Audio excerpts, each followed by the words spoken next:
Hi, this is Lori with Life's Abundant Riches, and today I wanted to talk about, as a holistic practitioner, what I experienced yesterday at the DMV, which is the Department of Motor Vehicles. I had to get my driver's license.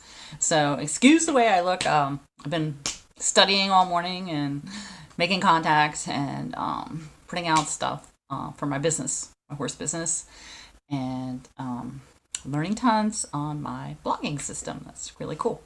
But anyways, so as a holistic practitioner, I know that a lot of us have, we do. We have challenges with seeing people that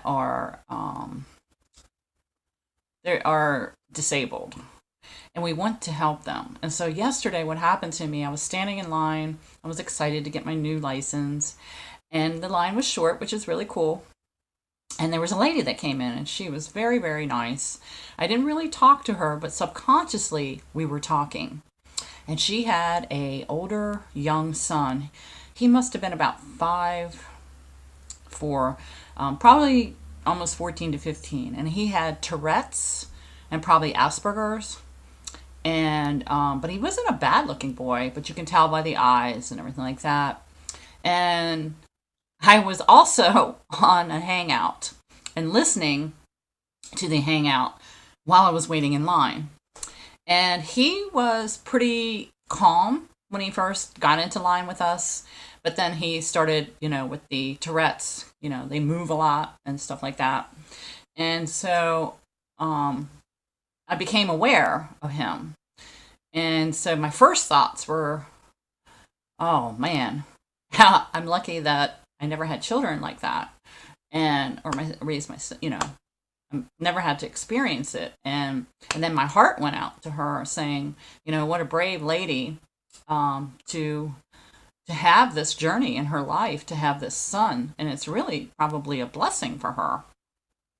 But as a healer, I was sitting there, and he eventually went, and there was a bench there, thank God, and he had to sit down because he was Touretting all over the place. And she was just smiling, and I would smile at her. We didn't speak. And my mind went to, do they have a soul? I asked the question, do they have a soul?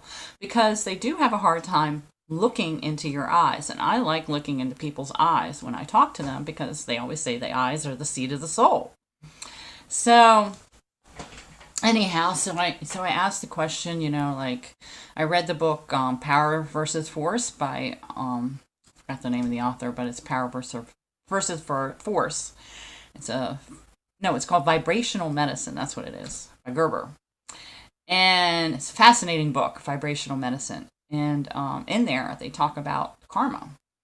And so I'm wondering if this was a karma thing that he came back through, and then she had a karma that she has to take care of this young man for the rest of his life, and what a burden. I was thinking what a burden it was, but it might not have been a burden for her, because she was smiling. His behavior was Tourette's, and she was just, and I was smiling too, so that was pretty cool. But, my mind went, does he have a soul? As a holistic practitioner, we think, we want to save this person, does he have a soul?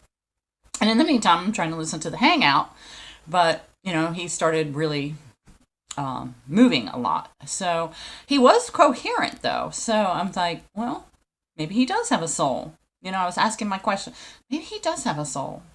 So then my next thought was, I wonder if I could do the matrix on him, and if that would help him, even though he's not conscious. He's conscious in his surroundings, but he seemed like a really happy child. He's looked very calm and peaceful in his heart. I could feel his heart, but of course he's treading all over the place.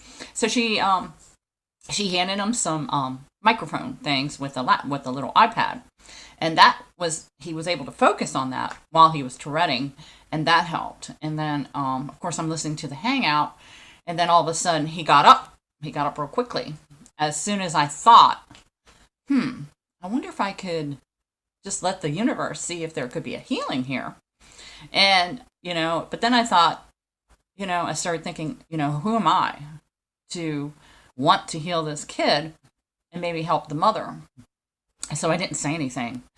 But consciously, I think we were talking. Subconsciously, I think we both were talking.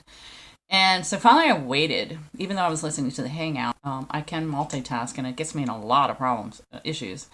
But I started to like really meditate and, and I did look at him lovingly, and I noticed the other people were looking away from him, because they felt uncomfortable being around him. She didn't feel uncomfortable. She could care less. I guess she needed to get her license too.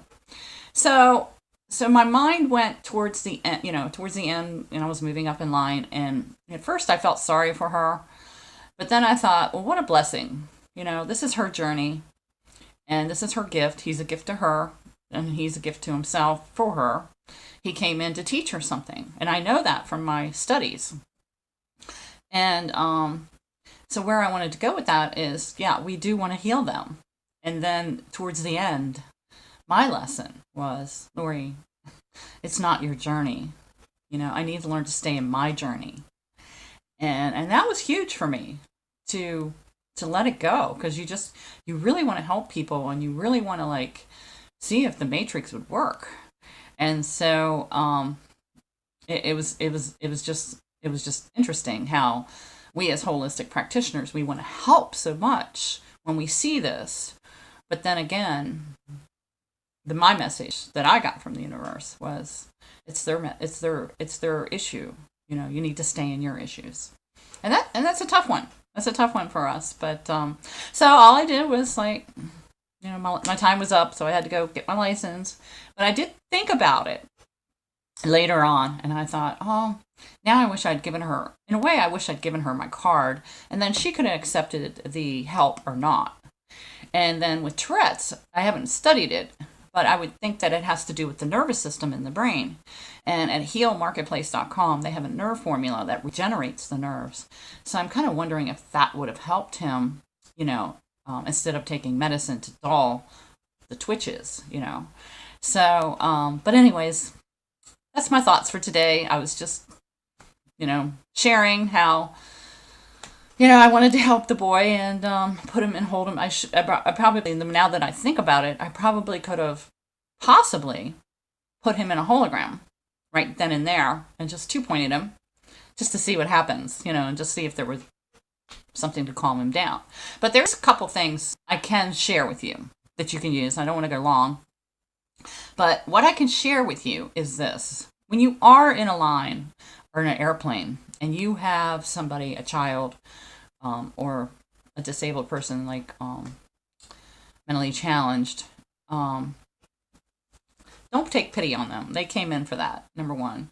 Number two, my teacher taught us this in school, and it really, really works. If you have a crying baby or somebody that is making you maybe feel uncomfortable in your flight, maybe they're acting out or whatever, all you have to do is think the color blue for boys and pink for girls.